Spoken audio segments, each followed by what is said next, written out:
Greetings, guys, gals, and non-binary pals, and welcome to another video. I hope that you are well, and I hope that you're fighting, because there is a lot to be fighting for. Today's video, as you can tell by everything, is very different. This is a very scary thing for me to be doing, but it is something that I have always said that I would talk about, and I thought now was the time I wanted to talk about it, because a few videos back I mentioned my past in an abusive relationship, and I've mentioned it in passing a few times. I've talked about it a little bit on Instagram, but I've not ever sat down and talked about it. And the reason I decided now was a good time to do it is because of the response I got when I mentioned it a few videos back. The amount of people I've had coming to me and saying that me talking about it helped them, that my being open about it is validating, and it helps people realize that their experiences are valid. And so that is one of the reasons why I'm talking about it. I am doing this to empower other people who have gone through something similar. I'm doing this to help people who may be in situations that they need to get out of and just need a push, or aren't aware of how bad it is because they're blinded by love. And also, I'm doing this for me. I'm doing this to claim back my story and to stop letting it hold power over me. This is not something that I should fear sharing. This is not something that I should feel ashamed of or guilty for, because this is not my fault. And by holding it back and being scared to talk about it, I am giving it power over me. And I am sick of this having power over me. Today I am joined by my childhood teddy, Mr. Mumu. He is sitting on my lap because so you might see him pop up every now and then.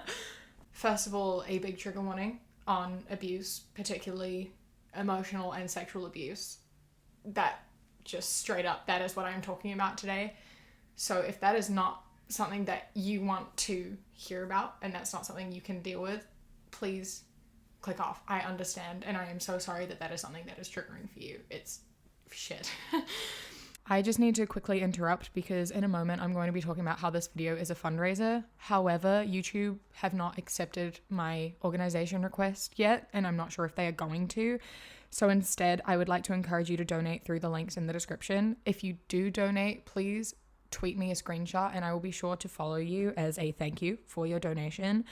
And if or when YouTube do accept my charity suggestion, this video will be made into a fundraiser, which I'm going to tell you more about in just a moment. This video I've decided to do as a fundraiser, so you can donate on the side. All of the money is going to the White Ribbon Foundation. The White Ribbon Foundation works on preventing abuse, because there are so many organizations that work on helping women and people after being abused, but I want to focus on prevention. I don't want to just give money into places where it's, well, you've already been abused, let me help. I want to support organizations that are actively trying to prevent the abuse from happening, and that is what White Ribbon does. They work on educating men on what is and isn't okay, toxic masculinity, calling each other out, taking accountability, and consent workshops. And I think that that's really important, and that is what I want to encourage. So if you want to donate, that is where the money is going. I will be matching a donation of up to £500 to the New Zealand version of that, which is RPE, Rape Prevention Education, because I'm from New Zealand.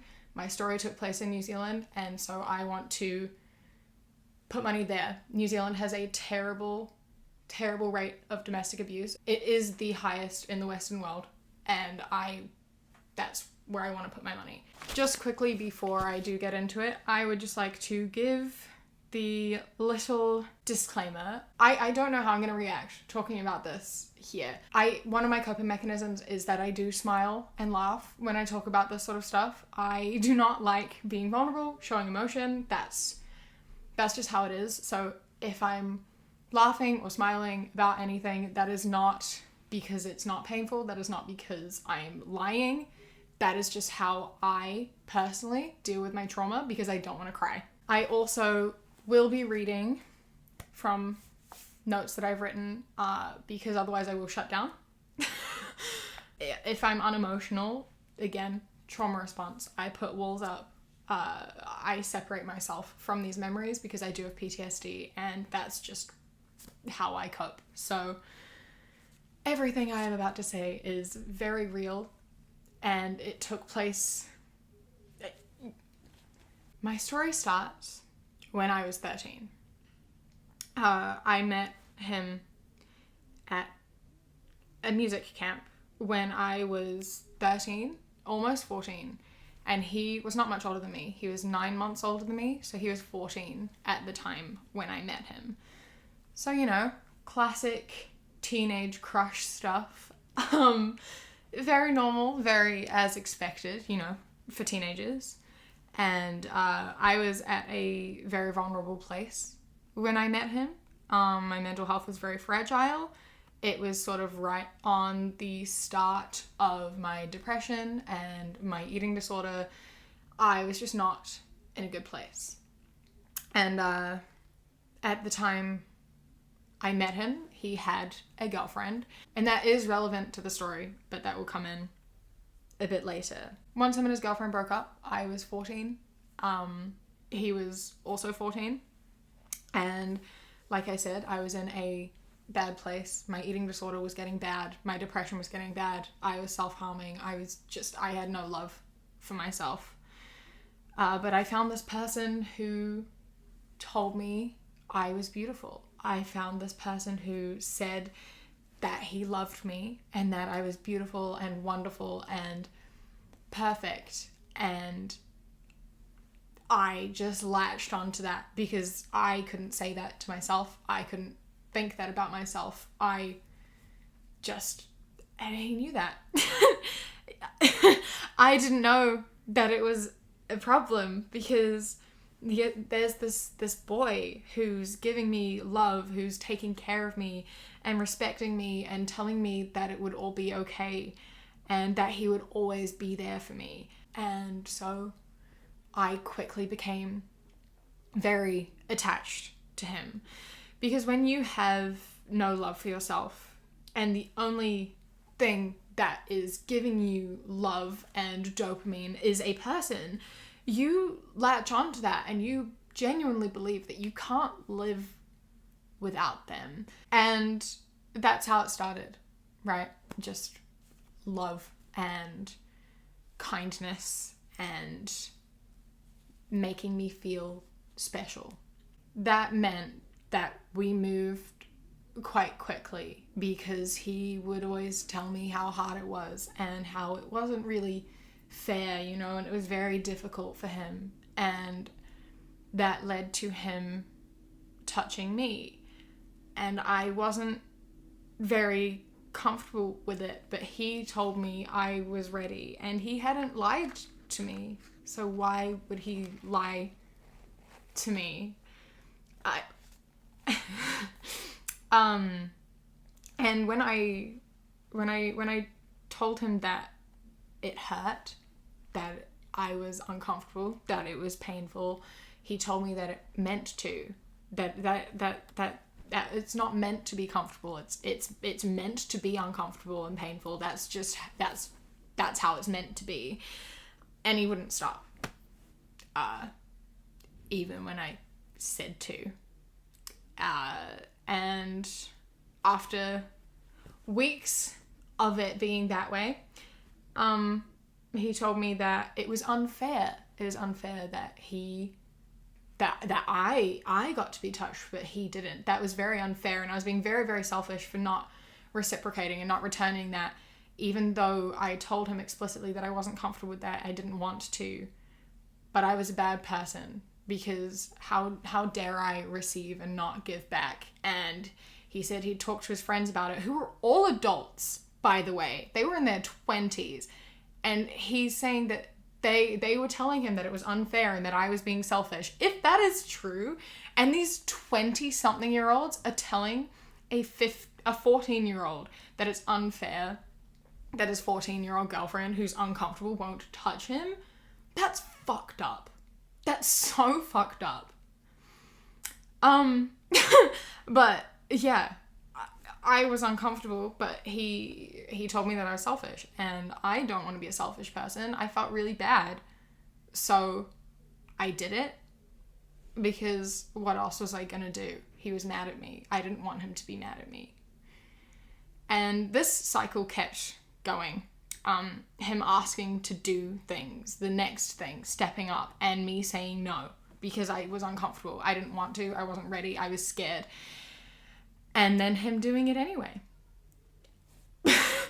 And then it being selfish because he did it to me and I didn't do it back. And that wasn't fair, even though I said no to him doing it to me. But the thing is with saying no and then having it happen, is that the next time you say yes because you want to erase the fact that you said no. Because saying no and having it happen anyway is too scary and hard to process when it is someone that you love. So you just tell yourself that you wanted it. And then there was this day shortly before my 15th birthday where this is so hard to talk about. I don't know if this is helpful. Anyway, there's this day before my 15th birthday where he was, like fumbling around or whatever, and it's, that thing of like, oh, it's just the tip, it doesn't count. Yeah, that. And then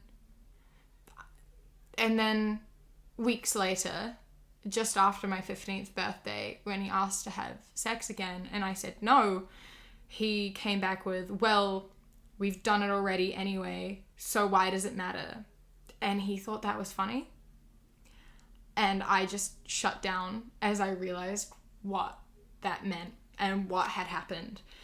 And I kind of just blanked and realized and just went silent, and kind of went, oh, well, I guess I don't know, because I hadn't processed, and like I said, you don't want to accept that you've said no and it happened anyway. You'd rather erase that by saying yes. And I didn't say yes. I said nothing. And then that was the first time I had sex. And I remember that day, the next time he asked, I said yes, because I was trying to erase the fact that I didn't want it the first time. It's just easier because he loved me, right? Why would he want to hurt me? Why would he take advantage of me? Why would he do that to me? And I just wanted to forget about it and pretend that that is what I wanted. So yeah, at this point we'd been together 8 months, and over this time the emotional stuff had also built up. 8 months is a long time when you're 15. And my eating disorder was really bad. And I was in therapy 3 times a week for my eating disorder. And, he told me that I was beautiful and that I had to eat because I needed to be healthy. But also, I wasn't allowed to gain weight because then I wouldn't be beautiful and he wouldn't love me. Keeping in mind, I was underweight at this time. And, it's so difficult being told that you're beautiful, but then you can't change, but also you need to be changing. I don't know. He always told me that he loved me despite my anxiety, which was incredible because my anxiety made me so annoying, and I was very lucky that he loved me because no one else would love me with my high levels of anxiety. I had an eating disorder, and I wouldn't be able to eat properly, and that was so annoying and such a burden. And so I was so lucky that he loved me despite that, and he stayed and he cared about me despite me being just such a burden. I was so lucky, and he would tell me that all the time. Every time there was any argument, which was always, it was me being annoying, and I made it difficult for him, and he tolerated so much, and I was so lucky, and how dare I ever get upset with him because he did everything for me, which is just not true at all. There was one time when he overdosed, and he called me and told me that he had nobody cared about him, and he was just like dying on the phone, and I had to beg him to call an ambulance. I was 14, and he was my boyfriend just dying on the other end of the phone and telling me that, you know, nobody loves him, I don't love him. And I understand being in that position. I do. That's not what you do.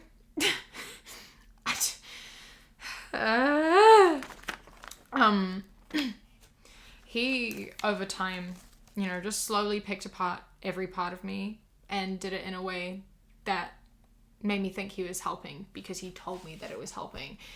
That is what I wrote my song, Nowhere to Be Found, about. The promised you were building me up while you nailed me to the ground. It is that like compliment sandwich almost, right? Like, I love you. You are a beautiful, wonderful, amazing human being.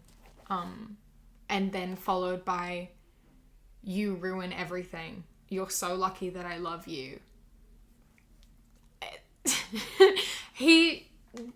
I don't know how to explain it. I don't know how it happens, but it does. And they're so clever. Abusers are so clever and so good with words. He got everything he wanted, I gave to him. And when things didn't go his way, it was my fault. When I was upset with him, it was my fault. Because maybe I shouldn't overreact. Maybe I shouldn't be such a baby. My anxiety made me... I'm a child because I have anxiety. I wouldn't skip school to be with him, which made me a bad girlfriend. All these things just work into destroying your sense of self and making you reliant on them. And like, people outside of your relationship can't even really see what's happening. It's all so underhanded. And you wouldn't know if you aren't there all the time. You don't see the just manipulation that's constantly happening. Like, he wouldn't talk to me unless I had sex. Whenever, wherever he wanted. If I said no, he would shove me and yell at me and say that I always say no. And that's unfair because it's his body as well. Why do I always get to decide when we have sex? Why could I say no every time? I should say yes at least 50% of the time because it's his body too. Like, it should be I choose one time and he chooses another, which is fucked. That's not how this works at all. And he told me that I was selfish because I wasn't considering his feelings. And it wasn't fair that I wouldn't have sex with him because I meant to. Why didn't I want to? Why was I a bad girlfriend? Why am I a bad person?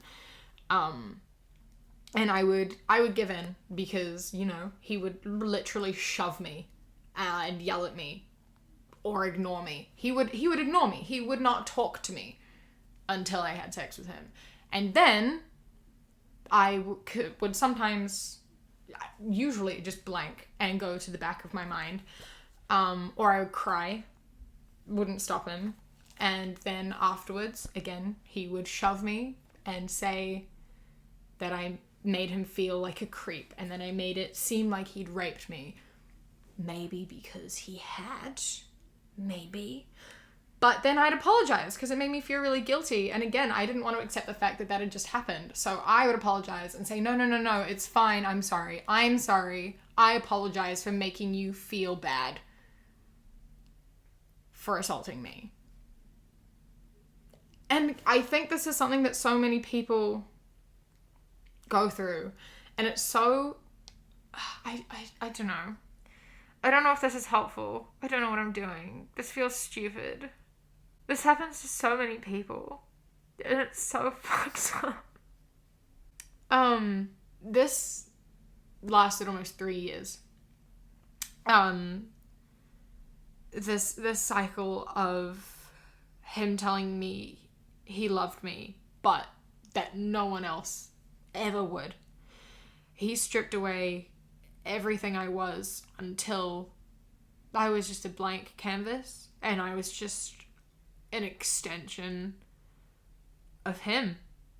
It got to a point where he would just dead ass look at me and say, I know that you're scared of me. I can see it in your eyes. So why don't you leave? And I would apologize. And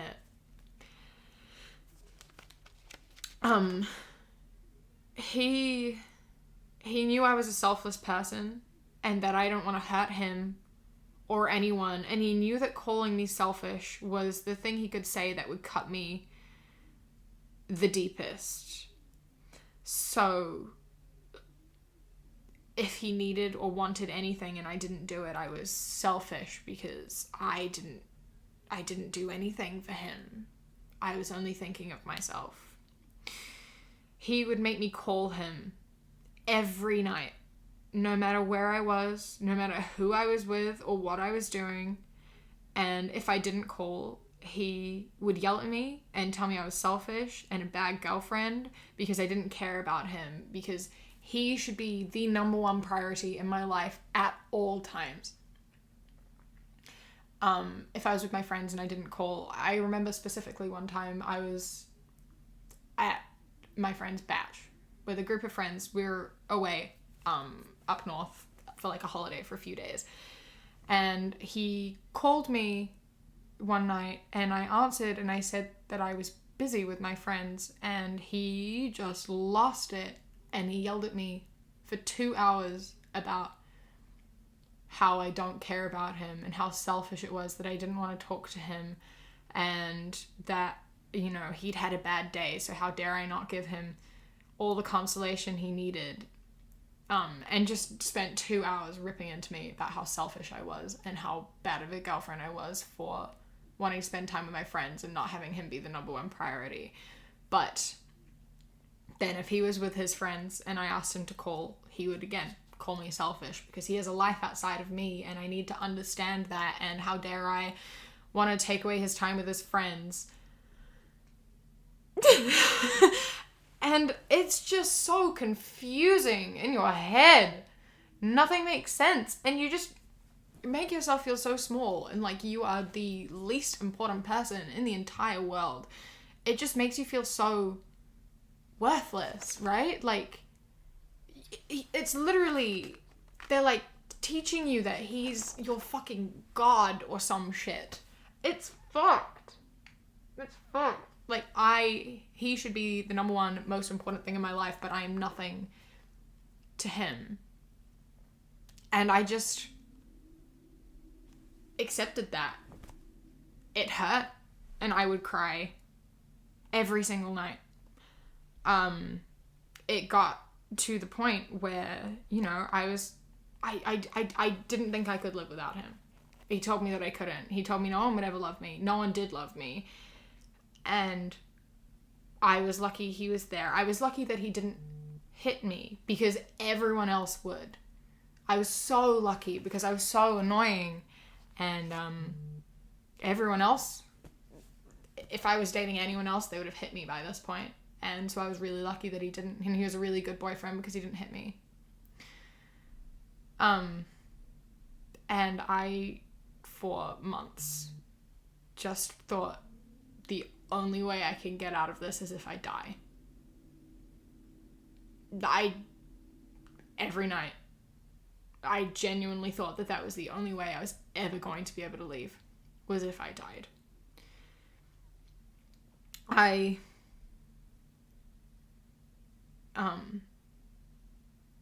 I first thought about leaving him 8 months in, and I couldn't do it. He kept giving me reason not to, and I was stuck. And he told me that if I ever did leave him, he would kill himself. And I didn't want him to do that. There was one time where we almost broke up, and he cut himself and told me that that's what happened if I left.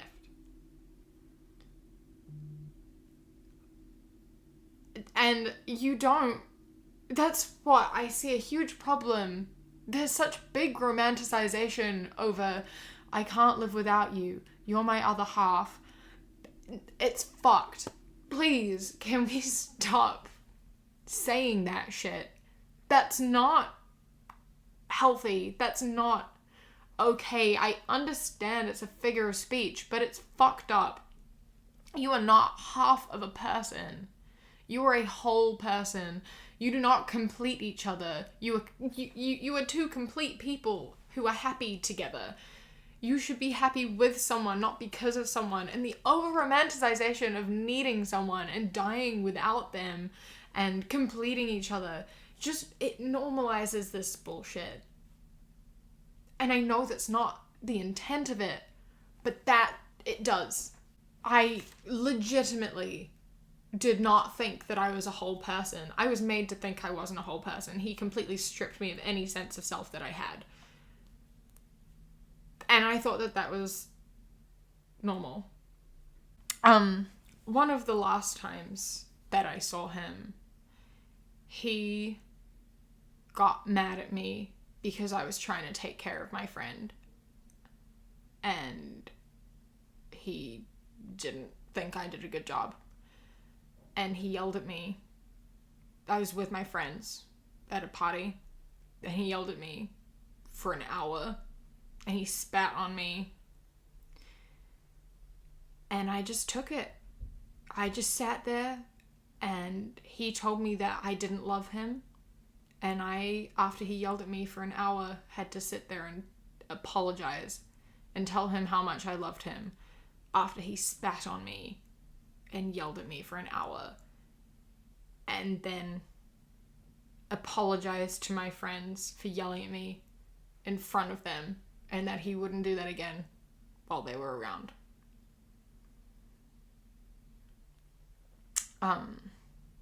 My friends were scared. And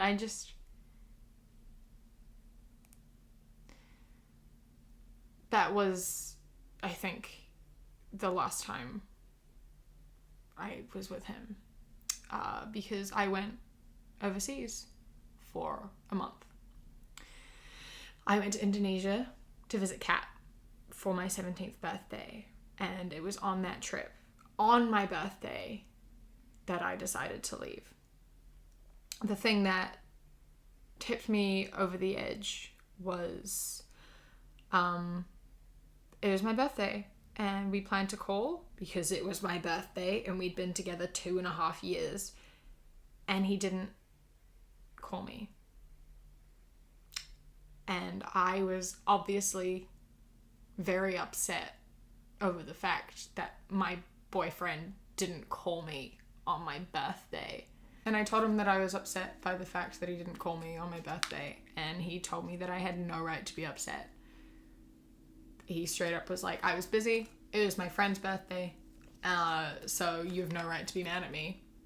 I have other things in my life. And I was away, so it was easy to not talk to him. I talked to my mum, I talked to Kat, and I was like, I can't do it anymore. And having the space really helped. I was able to separate myself from him entirely, and I realized that I could live without him. And it was difficult. It was really, really hard. But I had the support of my mom and Kat and some of my friends. And I had been in therapy for 3 years by this point. So I had built up some sort of sense of self by this point and realized that, I could live without him. And not seeing him for a month made it easier because I was able to disconnect myself a little bit. I couldn't just fall back into it every day that I saw him. So when I came home, I went to see him, and he knew that I was going to leave, and that is where the relationship ended. Things might have moved a little bit, and my hair is slightly damp. I needed a break, and I went for a walk, but I am back now to finish talking.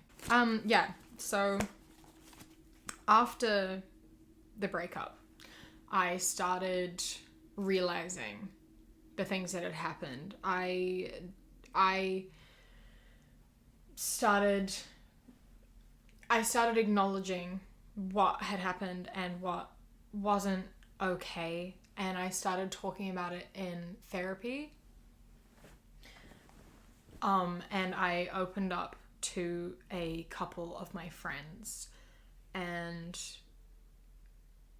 just slowly remembered things and realized things, and it was really, really hard, especially because he was texting me or calling me every day, and I was scared to block him because I knew if I blocked him, he would find a new outlet. Like if I blocked his number, he started using his friend's number.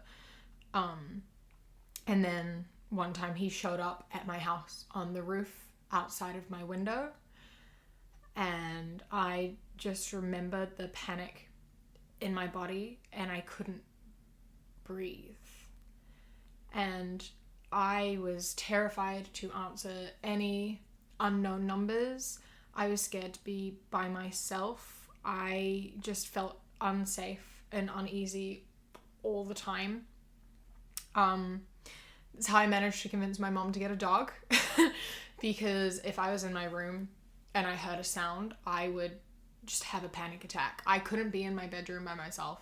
I couldn't wear headphones in my bedroom. If I was at home and there was a knock at the door, I wouldn't be able to breathe. And this went on for pretty much up until I left. I couldn't answer unknown numbers at all. No. Yeah, and it just follows you, man. I don't know what to say. Anyway, I started talking about it and realizing it, and I have PTSD. I've been diagnosed with PTSD, and that means I get flashbacks, and flashbacks work in the way that when something traumatic happens, your brain shuts down. It doesn't want to process it. So like I said, when we were like having sex, I just went blank and would count usually until it was over. I would just count, and my brain wouldn't process that had just happened because it is traumatic, and I didn't want to acknowledge that it had happened, and I wanted to pretend that it didn't. But then, sometimes I will see something, or I will hear something, or smell something, and it'll remind me of an instant, and what happens is that it brings up the memory, but since your brain didn't finish processing the memory, it starts to try to process it in real time. So it's like you're reliving that thing right now. You can hear it, you can see it, you can feel it, and it's so scary. I can still see for myself, I don't know how it works for everyone else, but I can still see life, but it's like it's almost like, I remember things in third person, which is, I think, a trauma response. I don't know. I remember things in third person, so I see it happening to me, but I can still feel it, if that makes sense. Like, I can feel my emotions, I can feel it, I can hear it, but I'm watching myself. I don't know if that makes sense, but it's kind of like, it's projecting over reality. So I'm living two realities at one time, and it is an actual nightmare. It hurts. It's really hard. And usually once that happens and I trigger a flashback, I will remember other things that I haven't thought about that are like suppressed.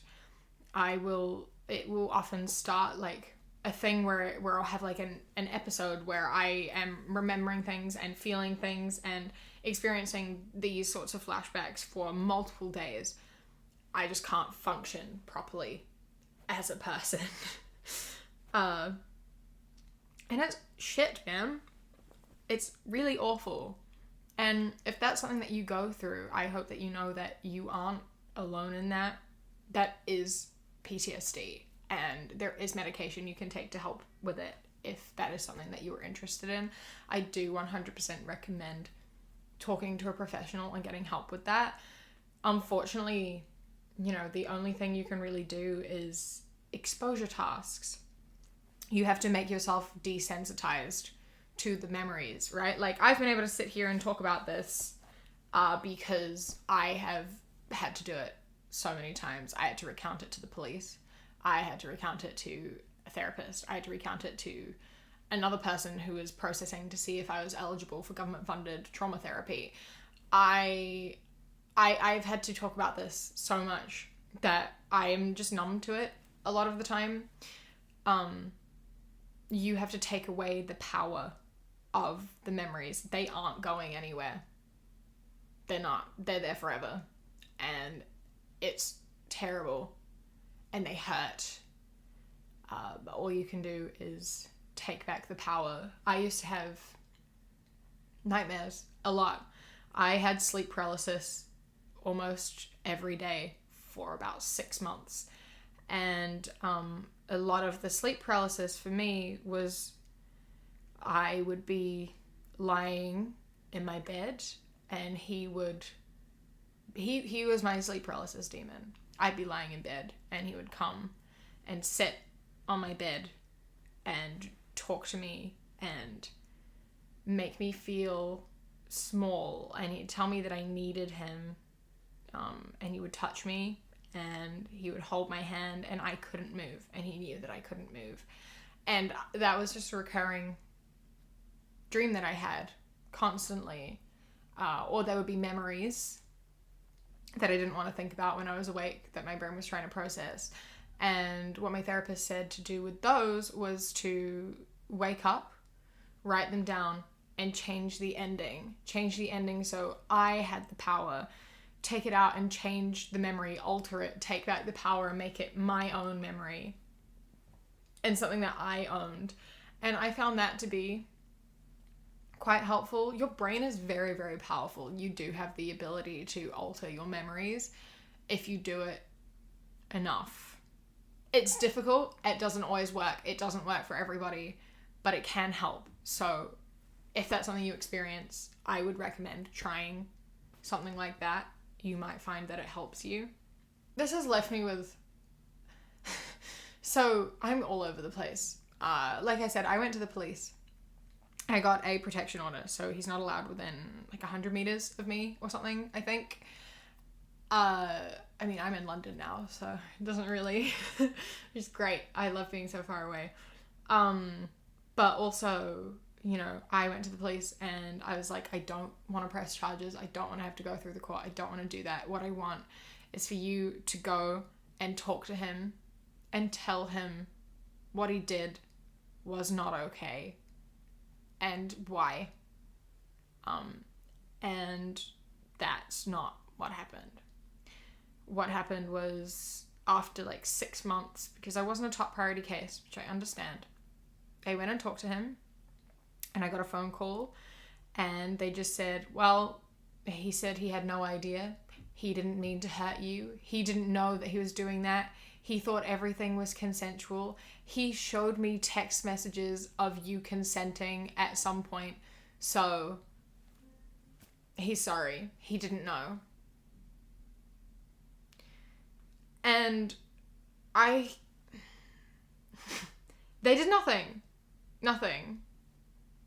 And I think that is so invalidating in itself, right? Like, you can consent sometimes and not other times. Yeah, there were times where I consented but nothing happened there. It's invalidating in itself if you're already questioning, like, I didn't say no enough, like, I gave in. You're like, well, I said yes eventually, so it's consent. And having a police officer then come in and say, well, you consented a couple times, so you were asking for it, effectively. People always say, go to the authorities. Go to the authorities. They don't care. They don't care. Nothing happened. They didn't even tell him what he did. They didn't tell him what he did was wrong. They barely even made note of this. He had it in his past. A similar thing had happened. Nothing. And so I'm here and I have PTSD. I have a ridiculously hard time forming relationships because I was conditioned into this for so long. 14 to 17, those are crucial development years. Those are the years that you find your personality and you form who you are as a person. And I spent them being stripped down, torn apart, told I was nothing and that I was annoying and childish and stupid and that no one would love me, that I was too much. The most crucial years of my development. And I've forgotten most of it.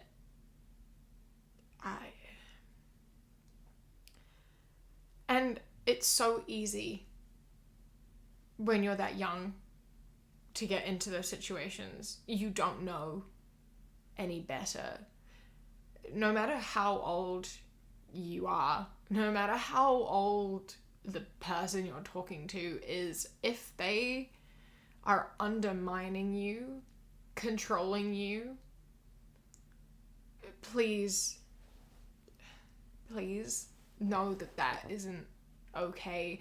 If someone is telling you you have to talk to them every day, if they're telling you you have to tell them where you are at all times, if they're calling you annoying or saying that you're a burden, that's not normal. It's not normal. If you relate to any of the things I've been talking about, I hope that you are able to find the strength to leave. I hope that you know that you are more than what they are telling you that you are. I know that it feels impossible and that you are empty. You are nothing without them. And that is never true. That is never true. When you leave, it is so hard and it hurts. It feels like your entire heart has been ripped out of your chest and you don't know who you are or where you are or what you're doing, and you feel empty and blank because they stripped you of you. And I promise that you can build yourself into so much more.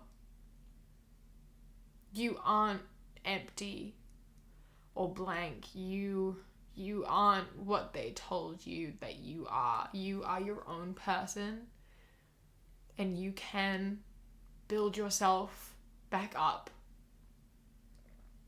You can. And I know it feels impossible, and I know it feels like the end of the world. And I know that sometimes you feel like death is the only way out, but it's not. And if you have a partner who is saying that they're going to kill themselves if you leave, they aren't. That's just a manipulation and control tactic. They aren't. And even if they did, that is not your fault. That is not because of you. That is a decision that they make, and it has nothing to do with you. You do not owe anyone anything. You do not owe anyone any pieces of yourself. If you have a partner who is telling you you have to give them pieces of yourself, that is not okay. If you have a partner who is telling you you have to have sex with them, that is not okay. That is never okay. If you're being told you're selfish for saying no, you aren't. If any of these things ring true to you, please know that if you are hurt by these actions, that if you are upset and you are hurting, that is valid. And that them telling you that that's stupid and you're over-exaggerating, that's not, they're lying to you. You aren't over-exaggerating. Your feelings are always valid, and just because something upsets you and not them doesn't mean it's not valid. Everyone feels things and experiences things differently, and you aren't pathetic or stupid or any of those things for being upset by actions that they do. Just because they don't think it's upsetting doesn't mean that it isn't, and if they aren't willing to listen to you, that's not your fault. Know that you deserve so much better, and know that being by yourself is better than being with someone like that. Being alone forever is better than being with someone like that. Do not let them tell you otherwise. You aren't lucky because they love you. They need you. They want you to look after them. They want to control someone. You are so much more than that. This stuff is it's so common. So many people go through this. And I want to be clear. This is not just something that affects women in heterosexual relationships. This is something that affects women in queer relationships. This affects non-binary people. This affects men. This affects people in any sort of relationship. This is not exclusive to just women, and not exclusive to men being abusers. So I'm sharing this for the people who don't feel safe sharing their own stories. I want you to know that you aren't alone. And I want you to know that I'm speaking up for you. And I hope that more people share who feel comfortable, so that more people understand how serious it is and how much these things affect people. And I want you to know that it's not your fault. I want people to know how damaging emotional abuse can be, how long-lasting it can be, and that it should be taken so much more seriously than it is.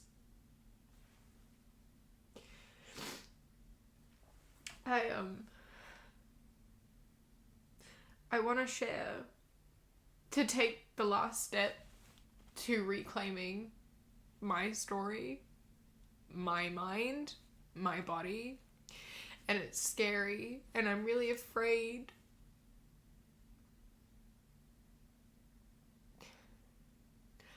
I hate feeling weak. And I always,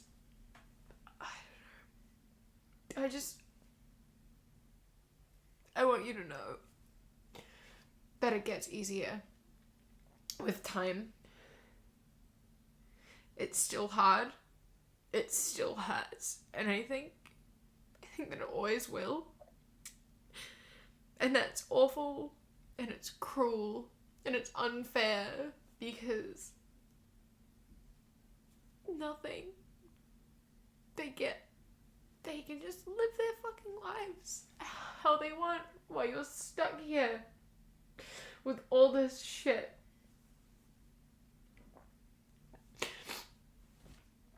But, you know, it's made me who I am. Silver linings, right? And I always say that if I had to go through this,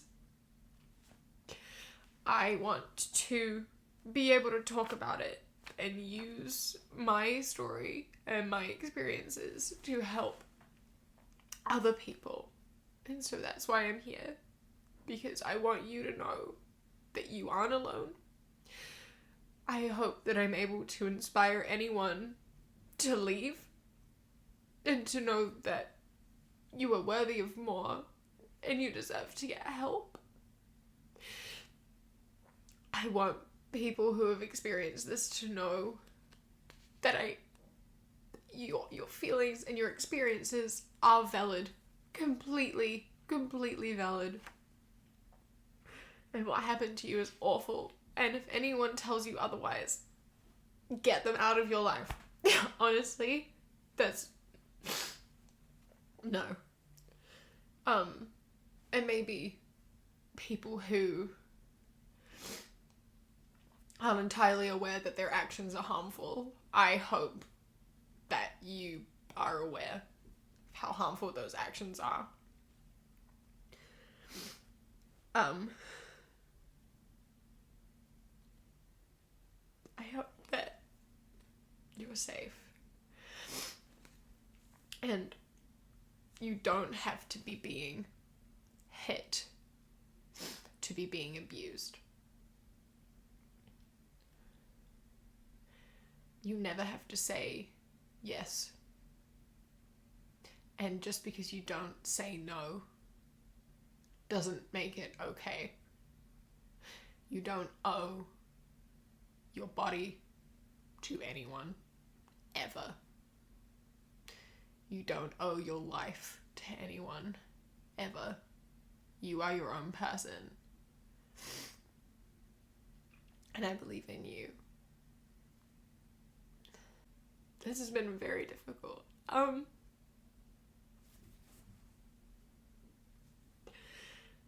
Yeah, so I obviously didn't go into a ton of detail. I don't think it's necessary. I have,